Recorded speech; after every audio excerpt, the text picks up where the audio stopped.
Phone మోగింది. Chaitanya phone దగ్గరే ఉన్న రిసీవర్ ఎత్తలేదు. తండ్రి వైపు చూసి, మీకే నాన్నగారు అంది. జగన్నాథం కూతురు వైపు చూస్తూనే రిసీవర్ అందుకుని హలో అన్నారు. సమీర చైతన్య దగ్గరకొచ్చింది. ఆ ఫోన్ ఎవరి దగ్గర నుంచో చెప్పగలవే? చైతన్య మాట్లాడలేదు. ఆమెకు చొప్పున 2600 నెంబరు ప్లేటు తాలూకా ఫియట్ కారు క్షణంలో కనిపించి అదృశ్యమైపోయింది. హలో, జగన్నాథరావు హియర్ అన్నాడు చైతన్య తండ్రి. గుడ్ మార్నింగ్, నేను చీఫ్ సెక్రటరీ వేమరాజుని. అవతల నుంచి కంఠం. గుడ్ మార్నింగ్, ఏంటి విశేషం? తన కొడుకు విశ్వనాథ్ని అన్యాయంగా అరెస్టు చేశారని అవతల నుంచి ఆయన ఏడుస్తూ చెప్తున్నారు. అరెస్ట్ చేశారా? ఎందుకు? ఆ మధ్య మినిస్టర్ గారు అమ్మాయి శోభ ఒక యాక్సిడెంట్లో చనిపోయిందిగా. అవును. ఆ యాక్సిడెంట్ చేసింది మా అబ్బాయి అంటున్నారు. ఐసి. మరి ఆ అమ్మాయికి మీ అబ్బాయికి ఏవైనా సంబంధం ఉందంటారా? లేదు. మీరంటున్నారా? మా అబ్బాయి అంటున్నాడు. కానీ పోలీసులు ఒప్పుకోవడం లేదు. ఆ అమ్మాయి ఎవరో అయితే దాన్ని ఎలాగోలా తప్పించొచ్చు. కానీ ఆమె మినిస్టర్ గారి అమ్మాయి. అయినా అంత పెద్దవారి అమ్మాయిని వీడు చంపాల్సిన అవసరం ఏముంటుంది? ఆ అమ్మాయికి మీ అబ్బాయికి ఎలాంటి సంబంధం లేదంటారా? నాకు తెలిసినంతవరకు లేదు. నిజం తెలుసుకున్నారా? తెలుసుకున్నాకే మీకు చెప్తున్నాను. ఎక్కడి నుంచి తెలుసుకున్నారు? మా వాడిని అడిగాను. వాడు నాకొక్కడే కొడుకండి. చీఫ్ సెక్రటరీ గారు ఫోన్లోనే ఏడ్చేస్తున్నారు. ఆ అమ్మాయి కూడా ఆ మంత్రి గారికి ఒక్కరితే కూతురండి మరి. ఇంతకీ మీరు మీ అబ్బాయిని కాక మరెవరినైనా గట్టిగా అడిగి చూసారా? వాడి ఫ్రెండ్స్ నందరినీ వాకప్ చేశానండి. ఫ్రెండ్స్ కాదు, పైవాళ్ళని. పైవాళ్ళంటే ఎవరని? ఎవరిని అడగగలను? అడిగిన వాళ్ళు రకరకాల వెర్షన్స్ చెప్పొచ్చు. అప్పుడది మరింత కాంప్లికేటెడ్ కేసు అవుతుంది. మీ అబ్బాయి ఆ శోభ చాలాసార్లు సినిమాలకి, షికార్లకి వెళ్లారని తెలిసింది. జగన్నాథరావు గారి మాటల్ని ఆయన సగంలోనే అడ్డారు. అది ఎవరో కల్పించుంటారు. మీ అబ్బాయి కావాలనే తన కారుతో ఆమెను డాష్ ఇచ్చాడని ఎవరో ఆకాశరామన్న పోలీసులకు ఫోన్ చేశాడని తెలిసింది. నిజం ఆలోచిస్తే మీకెవరికీ తెలియని విషయాలు ఆ శోభకి మీ అబ్బాయికి మధ్య చాలా జరిగున్నాయేమో. జస్ట్ నా అనుమానమే సుమండి. కానీ మధ్యలో ఈ ఆకాశరామన్ ఎవరో ఏంటో కూపీలాగితే అసలు విషయం బయటపడచ్చుగా. ఇది ఇన్వెస్టిగేషన్లో బయటపడాలి. కానీ ఇందులో ఏదో గూడు పుటాని ఉందనిపిస్తోందండి. మీకు ఆ మంత్రి గారికి ఏమన్నా భేదాభిప్రాయాలున్నాయా? పాలసీ మ్యాటర్స్లో ఐ మీన్. నాకు తెలిసినంత వరకు ఏమీ లేవు. నేనంటే ఆయనకు గౌరవం ఉంది, అభిమానం కూడా. నేను ఆయన చాలా కాలంగా స్నేహితులం కూడా. కావచ్చండి, కానీ ఇది మర్డర్ కేసు. అవతల నుంచి క్షణం మాటలు లేవు. చూడండి వేమరాజు గారు, నేను న్యాయ శాఖాధికారిని.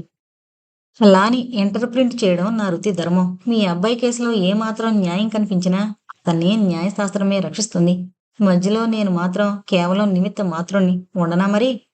Thank you. అవతల వేమరాజు గారు ఫోన్ పెట్టేశారు. జగన్నాథం గారు సాలోచనగా రిసీవర్ని హుక్ మీద పెట్టారు. చైతన్య కళ్ళు మూసుకుని ఎక్కడో ఉంది. జగన్నాథం గారు ఎవరివైపు చూడలేదు. చేతులు వెనక్కి కట్టుకుని మెల్లగా మేడమెట్లెక్కుతున్నారు. చైతన్య కళ్ళు విప్పింది. తండ్రిని పిలిచి సోఫాలోంచి లేచింది.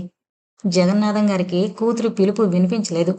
ఈ వేమరాజు గారు జగన్నాథం గారు బాగా పరిచయస్తులే. పైపెచ్చు కొంత మిత్రత్వం కూడా ఉంది. విదేశీ ముందు దొరికినప్పుడు ప్రాణ స్నేహితులు, దొరకని రోజుల్లో క్లబ్లో పేకాట ఫ్రెండ్సు. నాన్నా, జగన్నాథం గారు ఉలికి పడ్డారు. ఆగి కూతురు వైపు చూశారు. చైతన్య మెట్లెక్కి ఆయన దగ్గరకు వెళ్ళింది. కేసు రుజువైతే చీఫ్ సెక్రటరీ గారి అబ్బాయికి ఏ శిక్ష వేస్తారు? ఆయన ఉలిక్కిపడి చైతన్యం వైపు చూశారు. చైతన్యం మళ్ళీ అదే ప్రశ్న వేసింది. రుజువైనప్పుడు కదా అన్నాడాయన. రుజువైతే మాట? అవనివ్వను అనేశాడాయన యథాలాపంగా. అవనివ్వకపోవడం మీ చేతుల్లో లేదు. మీరు బాధ్యత గల హోదాలో ఉన్నారని కాదు, కానీ మీకు ఆ శక్తి లేదు ఆ కేసు రుజువు కాకుండా చేయడానికి. ఆయనకు పౌరుషం ముంచుకొచ్చింది. చేయగలను. నా పదవికి రాజీనామా ఇచ్చైనా సరే అతని తరపున వాదిస్తాను. అంత పని జరగదులేండి. అయినా ఆ కేసు రుజువు కావడం కాకపోవడం మీ చేతుల్లో లేదండి. ఉంది ఉంది అని అరిచేశాడు జగన్నాథం గారు. క్షణం తర్వాత కుదుటపడ్డారు. కూతుర్ని దగ్గరకు తీసుకుని తల నిమిరారు. ఇలాంటివి ఎన్నో కేసులు తారుమారైపోయామ్మా. అసలు అలా తలకిందులు చేయగలిగే లోపాలు న్యాయశాస్త్రంలోనే ఉన్నాయి. ఎన్ని లోపాలున్నా జరగాల్సిన దాన్ని మీరు గాని మీ న్యాయశాస్త్రం గాని ఆపలేవు. తారుమారైపోయిన కేసులన్నీ అలా తలకిందులవ్వాలని రాసిపెట్టున్నాయి కాబట్టే తలకిందులయ్యాయి. మీరు మాత్రం అందులో నిమిత్త మాత్రులు. అయితే దేవుడనేవాడొచ్చి మార్చేశాడంటావా? దేవుడు ఎవరు నాన్నా? ఆ దేవుడనే కృత్రిమత్వాన్ని సృష్టించుకుంది మనిషి. మీ బలహీనతల్ని ఆ దేవుడి మీదకి నెట్టేస్తారేం? చైతన్య చిరునవ్వు నవ్వింది. మరి ప్రతి ఏడాది తిరుపతికి ఎందుకెళ్తున్నారు? జగన్నాథం గారు సమాధానం చెప్పడంలో ఇరకాటంలో పడ్డారు. తిరుపతికి వెళ్ళడం just for a change. Chaitanya నవ్వింది. కాదు నాన్న, మనం మనుషులం. మనం మిగతా ప్రాణికోటి కంటే చాలా చాలా గొప్ప మేధావులమని మనకో అహం. కానీ మనం ఎక్కడో ఎప్పుడో ఎలాగో ఓడిపోతున్నామనే భయం మనల్ని అనుక్షణం పీడిస్తూనే ఉంటుంది. అందువల్ల మనకంటే మరో మేధావి ఉండుండాలనే అనుమానం ప్రతి క్షణం మనల్ని వేధిస్తూ ఉంటుంది. కానీ ఆ మేధావి ఎవరో ఏంటో తెలియక మనకున్న పరిమిత జ్ఞానంతో ఒకణ్ణి మన ఊహలతో సృష్టించుకుని పూజిస్తున్నాం. కానీ మనలోని అహం మాత్రం పూర్తిగా చావదు. అందువల్ల ఆ ఊహ భగవంతుడిని పూజిస్తూనే వాడి ఉనికిని శంకిస్తున్నాం. ఈ ద్వంద్వ ప్రవృత్తిలో ఆ దేవుణ్ణి పూజిస్తూ పూజిస్తూ తిడుతూ తిడుతూ పూజిస్తూ తిడుతూ తిడుతూ పూజిస్తాం. అది దేవుడు కాదు నాన్న, విశ్వసూత్రం. దాన్ని మీరు కాదు కదా, ఈ భూమి, సూర్యుడు, కోట్ల కోట్ల నక్షత్రాలు ఎదిరించలేవు. విశ్వసూత్రాల్ని అవే ఎదిరించలేక ఒక క్రమ పద్ధతిలో నడుస్తూ పోతూ ఉంటే నలుసు కంటే అల్పాతి అల్పమైన మనిషేం ఎదిరించగలడు నాన్నా? చాలాసేపటి వరకు జగన్నాథం గారు మాట్లాడలేకపోయారు. అంటే నువ్వనేది ఏంటమ్మా? విశ్వనాథ దోషి అంటావా, నిర్దోషి అంటావా? నాకు తెలీదు అంది చైతన్య క్లుప్తంగా. నువ్వనేదేంటో వివరంగా చెప్పమ్మా. నీ మాట మీద నాకు నమ్మకం ఉంది. నువ్వెప్పుడూ గూఢార్థంగానే మాట్లాడతావు. 6 నెలల క్రితం ఒక రోజున నువ్వు నన్ను కోర్టుకి వెళ్ళొద్దని తెగ పోరు పెట్టి చెప్పావు. ముఖ్యమైన కేసు కాబట్టి వెళ్ళక తప్పింది కాదు. కోర్టులో బ్రిటిష్ వాళ్ళు ఎప్పుడో సీలింగ్‌కి తగిలించిన ఫ్యాను కాస్త అకారణంగా ఊడి నా నెత్తిన పడింది. మీ అమ్మ పసుపు తాడు గట్టిది కాబట్టి బతికి బయటపడ్డాను. ఇప్పుడు ఇలా అంటున్నావు. దీనిలో ఉన్న సూత్రం ఏంటమ్మా? నీకీ విషయాలు ఎలా తెలుస్తున్నాయి? నాకే తెలియని వాటి గురించి నన్నడిగితే నేనేం చెప్తాను? అని క్షణమాగి, నాకెందుకో ఇప్పుడే అనిపించింది. విశ్వనాథ్‌కి ఉరిశిక్ష పడుతుంది. అది మీరే వేస్తారు అంది ఎక్కడికో చూస్తూ. చిత్రంగా చూశారు జగన్నాథం గారు. చైతన్య ఆమె కదల్లేదు. ఎవరితోనో మాట్లాడుతున్నట్టంది. కాని ఆయన్ని ఉరి తీసేస్తే విశ్వరచనే అని వాక్యం పూర్తి చేయకుండానే మెల్లగా తన గదిలోకి వెళ్ళిపోయింది. జగన్నాథం గారు క్షణంసేపు తను ఎక్కడ ఉంది గుర్తించలేని అయోమయ పరిస్థితుల్లో పడిపోయారు. చైతన్య ఇలా జరిగిపోయిన, జరగబోయే విషయాలన్నింటినీ చెప్పగలుగుతూ ఉంటే ఆమె ఈ భౌతిక ప్రపంచంలో బ్రతకగలదా అని భయపడిపోయారు. చైతన్య తన బెడ్రూంలోకి పోయి పరుపు మీద వాలిపోయింది. ఈ లోకంలో ఉన్నట్టు లేదు. కళ్ళు మూసుకోకపోయినా చుట్టూ ఉన్న భౌతిక పరిసరాల్లో లేదు. కోట్ల కోట్ల కోట్ల కిలోమీటర్ల వేగంతో ఆమె భావాలు రుజుమార్గమని భ్రమ కలిగించే వక్రమార్గంలో విశ్వంలో తిరిగి తిరిగి భూగ్రహం మీద జరిగిపోయిన జరగబోయే సంఘటనల్ని స్పష్టాస్పష్టంగా చూస్తోంది. ఆ సంఘటనలు ఎప్పుడు జరిగాయి, ఎప్పుడు జరగబోతున్నాయి అన్న కాలం మాత్రం తెలియడం లేదు. సమీర్ వచ్చింది. ఆమెను పిలిచింది. కానీ చైతన్య కదల్లేదు, మాట్లాడలేదు. విసుగెత్తిన సమీర ఆమె భుజం పట్టుకుని ఊపింది. చైతన్య ఈ లోకంలోకొచ్చి పడింది. ఏ లోకంలో ఉన్నావే? ఎంత పిలిచినా ఉలకవు పలకవు. చైతన్య నిట్టూర్పు విడిచి అంది. ఏంటి నీ మొహం? ఏమైంది? ఇందాక మనల్ని మోసుకొచ్చిన టాక్సీ డ్రైవర్ బంగ్లా ముందే యాక్సిడెంట్లో చచ్చిపోయాడు. వెళ్ళి చూసొద్దామా? చైతన్య ఏటో చూస్తూ పరధ్యానంగా గొణిగింది. ప్రకృతిం యాంతి భూతాని నిగ్రహ కిం కరిష్యతి. సమీర ఉసూరంది. ఏంటే నీ సంస్కృతం ఏడుపు? మనుషులు ప్రకృతి ధర్మం వల్లే పనులు చేస్తూ ఉంటారు అని క్షణమాగి, విధి అనేది తెలీదా నీకు అంది. పిచ్చి వేదంతో మాట్లాడుకో. అసలు నీకు దేవుడి మీదే నమ్మకం లేదు. విధి కర్మ అంటావేంటి? అవతల ఒక నిండు ప్రాణి నిష్కారణంగా పోతే వెధవ భాష్యాలు చెప్తావేం? చైతన్య క్షణం మాట్లాడలేదు. సమీ, ఇందాక పుస్తకాల షాప్ దగ్గర అరెస్ట్ చేసిన మనిషిని చూసావు కదా? ఆ, చీఫ్ సెక్రటరీ కొడుగ్గారట ఆ పిట్టల రాయుడు. అతను బాగా తెలిసిన మనిషిలా అనిపించడం లేదు? తెలిసిన మనిషా? నీకా నాకా? ఒసే, ఇహ లాభం లేదు. నువ్వు ఆ హంతకుడి ప్రేమలో పడిపోయావు. అతను హంతకుడు కాదు. మరి? హంతకుడే. ఏంటే క్షణానికో మాటలు మాట్లాడుతున్నావు? హంతకుడు అంటావు కాదంటావు?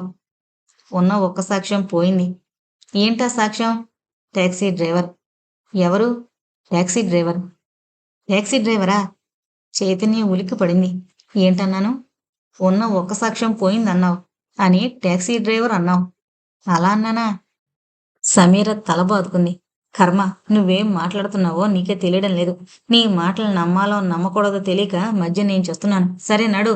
ఆ యాక్సిడెంట్‌ని మేడ మీద నుంచైనా చూద్దాం. అవసరం లేదు.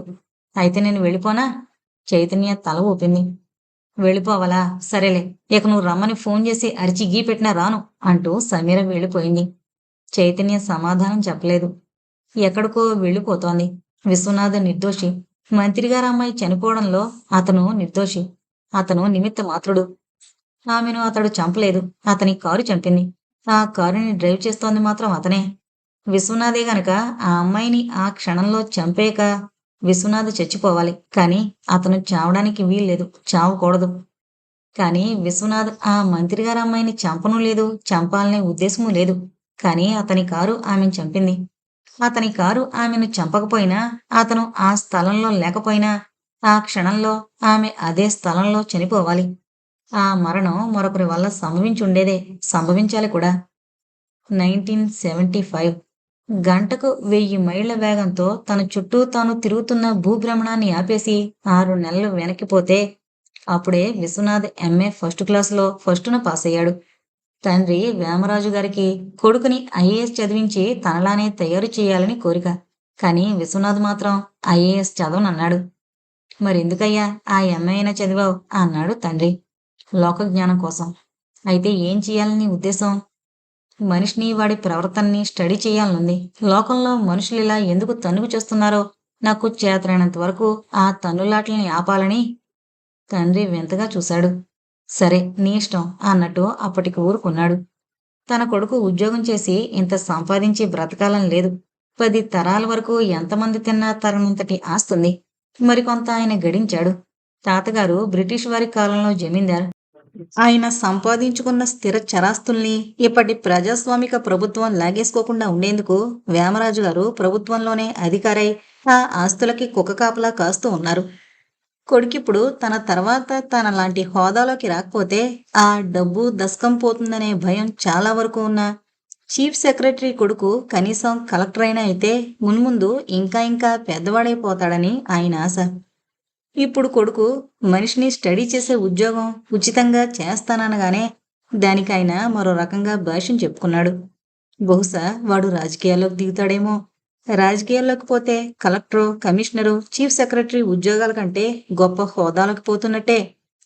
వేలిముద్రలు వేయగలిగిన వాడే ప్రభుత్వాన్ని శాసిస్తూ ఉంటే పెద్ద చదువులు చదివిన కొడుకు రాజకీయాల్లోకి ప్రవేశిస్తే చకచక ప్రమోషన్లు కొట్టేసి ప్రధాని అయిపోతాడు. ఎన్ని కోట్లు కొట్టేసినా వాడి పదవి పోవచ్చునేమో గాని దగ్గరికొచ్చిన డబ్బుని ఎవడూ తిరిగి లాక్కోలేడు. కాకపోతే కాస్త కాకా తెలియాలి. కోతి లక్షణాలు అబ్బాలి. శాఖాక్రమణ విద్యలో నిష్ణాతుడవ్వాలి.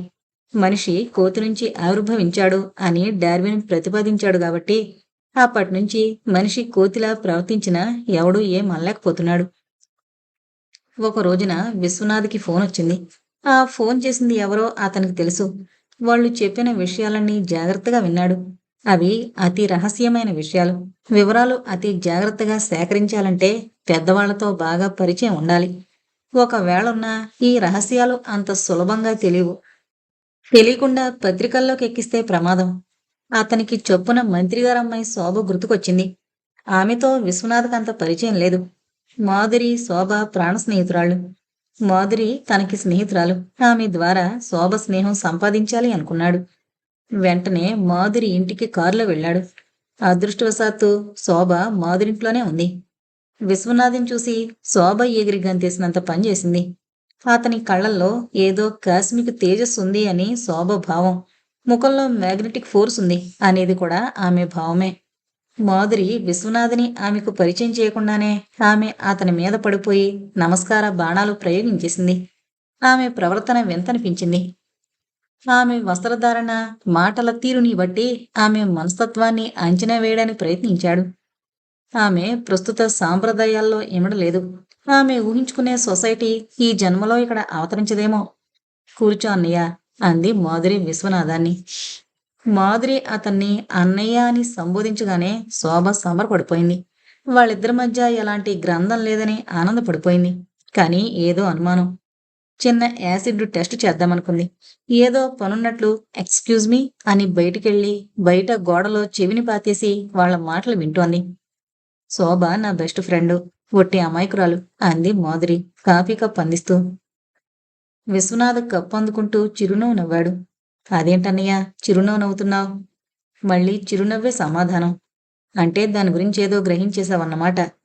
ఆ, అయితే నాతో చెప్పవా? అప్పుడేనా? మరింకెప్పుడు? ఏది ఇప్పుడేగా పరిచయమైంది. ఎప్పుడు పరిచయమైనా మొదటి భావం ఏదోటి ఏర్పడి ఉంటుందిగా. తల ఊపాడు. అయితే చెప్పు. దాని గురించి నీ అభిప్రాయం దాచకుండా చెప్పాలి. ఇప్పుడప్పుడే కాదు. అంటే నువ్వామెను ప్రేమిస్తున్నావన్నమాట, అవునా? చెప్పలేను. చెప్పలేకపోవడం ఏమిటి? ఇంతకు ముందు దాని గురించి చాలాసార్లు అడిగావు. అయితే అయితే ఏంటి? ఏ భావము లేకపోతే దాని గురించి ఎందుకన్ని సార్లు అడుగుతావు? విశ్వనాథ్ ఏమని చెప్పాడో శోభకి సరిగ్గా వినిపించలేదు.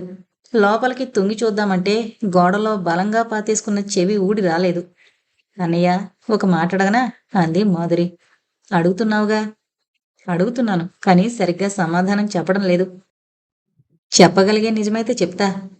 నువ్వింతవరకు ఋష్యశృంగుడివి కాదు. శోభను చూడగానే ఎందుకలా ఇష్టపడిపోయావు? విశ్వనాథ్ చిరునవ్వే సమాధానంగా ఊరుకున్నాడు. అదిగో, అన్నింటికీ ఆ పిచ్చినవ్వేనా? నిజం చెప్పు. కొన్ని నిజాలు చెప్పకూడదు. అందులో నువ్వు ఐజీ గారి కూతురివి. ఇంతలో బయటనుంచి మాధురి అన్నయ్య కుమార్రాజా వచ్చాడు. గోడలో చెవి పాతేసుకున్న శోభని చూశాడు. గదిలోకి చూశాడు. శోభ భుజం మీద ఒకటి తగలనిచ్చి గోడలో ఇరుక్కుపోయిన ఆమె చెవిని లాగేసి ఆ చెవి తాలూకా శోభని లాక్కుని గదిలోకొచ్చాడు. ఏంట్రోయ్ షేక్స్పియరు, నువ్వు మాధురి కలిసి పోలీస్ ఆఫీసర్ ఇంట్లోనే కుట్రలు పన్నుతున్నారు అన్నాడు కుమార్ రాజా శోభ చెవి వదిలి. సమయానికి నువ్వు ఊడిపడ్డావు. ఒరే సన్నకింగు, ముందు ఇవాళ ఏ సినిమాకైనా 4 టికెట్లు కొని మమ్మల్ని సినిమాకి తీసుకెళ్ళు. ఏ సినిమా అయినా సరే, చివరికి తెలుగు సినిమా అయినా పర్వాలేదు అంది మాధురి. ఓకే ఓకే, ముందు కారణం చెప్పు. ఈ క్షణం నుంచి నువ్వు విశ్వంని షేక్స్పియర్ అండం మానేయాలి. అదేం, వాడు ఫియర్కి షేక్ అవడం మానేశాడా? అంటూ విశ్వనాథ్ పక్కన కూలబడ్డాడు సన్ కింగ్ అనబడే కుమార్ రాజా. ఎరా విశ్వం, ఎప్పుడు, ఎలా, ఎందుకు అంటూ ప్రశ్నల వర్షం కురిపించాడు. మాధురి శోభ వైపు విశ్వం వైపు చూసి సన్ కింగ్కి సైగ చేసింది. సన్ కింగ్ సైకాలజీ లెక్చరర్ అయినప్పటికీ మాధురి సింబాలిక్ సంజ్ఞల్ని విశ్లేషణ చేసుకోలేక వాటే అన్నట్లు చూశాడు. ఓరి బ్రూట, ఈ మాత్రం నీ బుర్రకు అర్థం కావడం లేదా అన్నట్లు మాధురి అన్నగారి వైపు చూసింది. ఏమిటే నీ సివిల్ వారు అంది శోభ ఏం తెలియనట్టు. చూపుని మాత్రం విశ్వనాథ్ నుంచి మరల్చకుండానే. ఇద్దరినీ చూడమని మాధురి సన్ కింగ్కి సైగ చేసింది. ఓ, అదా సంగతి అన్నాడు సన్ కింగ్. ఆహా, బేషుగ్గా అదే అదే అంది మాధురి మెల్లగా. ఆ సుకుమారి చూపులు అప్పటికర్థమయ్యాయి సన్ కింగ్కి. ఓకే అని పెద్దగా అరిచేశాడు. శోభ మాధురి కంబైన్డ్గా ఉలికి పడ్డారు. తూతూ అని గుండెలు చెరుచుకున్నారు. ఎవరి గుండెల్ని వాళ్లే. వెంటనే సన్ కింగ్ థియేటర్కి ఫోన్ చేసి 4 టిక్కెట్లు ఉంచమని చెప్పాడు. ఐజీ గారు అబ్బాయి ఫోన్ చేయగానే అవతల రిసీవర్ ఎత్తిన థియేటర్ ఓనర్ టక్కున నిలబడిపోయి ఫోన్కే నమస్కారం చేసేసి అలాగే సార్ అని అరిచేశాడు. వాళ్ళు నలుగురు 7 గంటలకి థియేటర్కి వెళ్లారు. వాళ్ళు వెళ్లే వరకు చర్మ సౌందర్యం సబ్బుల అడ్వర్టైజ్మెంట్స్, దంతక్షయ నివారణ పేస్టుల ప్రకటనలు వేసి వేసి అప్పుడు ఐఎల్ఆర్ మొదలుపెట్టి ఆఖరణ సెన్సార్ సర్టిఫికెట్తో పాటు అసలు పిక్చర్ మొదలుపెట్టారు. సినిమాని ఏ భాషలో తీశారో వాళ్ళ నలుగురిలో శోభొక్కదానికి అర్థం కావడం లేదు. అదే క్షణంలో అక్కడ జడ్జి జగన్నాథరావు గారి అమ్మాయి చైతన్యకు ఎందుకో ఏదో సినిమాకు వెళ్లాలనిపించింది. సమీరతో చెప్పింది. సమీరకు ఫిట్స్ వచ్చినంత పనైంది. సినిమాకా? సినిమాకా అని రెట్టించి అడిగింది. అవునే. అసలు సినిమాలో బొమ్మ ఏ పక్కన పడుతుందో నీకు తెలిసినట్టే అంది సమీర. చైతన్య మాట్లాడలేదు. దుస్తులైనా మార్చుకోకుండా గబగబా వెళ్లి కారును తీసింది. సమీర ఆమెను ఫాలో అయ్యి మెట్ల మీద నుంచి జారిపడి కారులో చైతన్య పక్క సీట్లో తేలింది. చైతన్య మారు మాట్లాడకుండా కారుని టాప్ స్పీడ్లో పోనిచ్చింది. ఒక సినిమా హాల్ ముందు సడన్ బ్రేక్తో కారు నాపేసింది. సమీర చైతన్య వైపు ఆశ్చర్యంగా చూసింది. ఈ సినిమా చూస్తావటే అంది మరీ ఆశ్చర్యపోతూ. చైతన్య మాట్లాడలేదు. మొన్న మీ నాన్నగారు ఒక హంతకుడికి ఉరిశిక్ష వేయకుండా ఈ సినిమా చూడమని జడ్జిమెంట్ ఇచ్చారట. దాంతో ఆ హంతకుడు కాస్త. చైతన్య కారు దిగింది. లోపల చాలా కార్లున్నాయి. చైతన్య యాంత్రికంగా కార్ల మధ్య నుంచి నడుచుకుంటూ వెళ్లి ఒక ఫియట్ కారు ముందు ఆగింది.